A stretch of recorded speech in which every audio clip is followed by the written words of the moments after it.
Latest news updates కోసం ఇప్పుడే download చేసుకోండి media effects app. Welcome to media effects. తెలుగులో ఒకప్పుడు సీక్వెల్స్ తీస్తే ప్రేక్షకులు ఆదరించలేదు.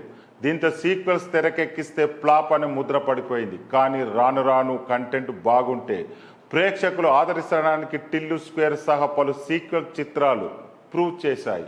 ఈ కోవలో డీజే టిల్లు మూవీకి సీక్వెల్గా తెరకెక్కిన టిల్లు స్క్వేర్ మూవీ ప్రేక్షాదరణ పొందడం పాటు నిర్మాతలకు కాసుల వర్షం కురిపించింది.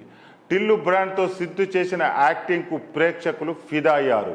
డీజే టిల్లు తరహాలోనే టిల్లు స్క్వేర్ కూడా సస్పెన్స్ థ్రిల్లర్గా తెరకెక్కడంతో ఈ సినిమా ప్రేక్షకులకు కనెక్ట్ కావడంతో వసూల వర్షం కురిపించారు. సిద్ధు రేంజ్కు మించి ఈ సినిమా బాక్స్ దగ్గర అద్భుతమైన విజయం సాధించింది.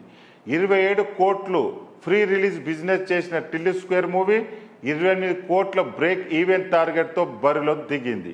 అంతేకాదు ఈ సినిమా తెలుగు రాష్ట్రాల్లో 49.20 కోట్ల షేర్, 89.60 కోట్ల గ్రాస్ వసూలు రాబట్టింది. ప్రపంచవ్యాప్తంగా ఈ సినిమా 69 కోట్ల షేర్, 130 కోట్ల గ్రాస్ వసూలను రాబట్టింది. మొత్తంగా బిజినెస్ పై 41 కోట్ల థియేటరికల్ లాభాలను తీసుకొచ్చింది. ఈ సినిమా ఓటీటీ శాటిలైట్ పరంగా మరో 20 కోట్ల వరకు లాభాలను తీసుకొచ్చినట్టు ట్రేడ్ వర్గాలు పేర్కొంటున్నాయి.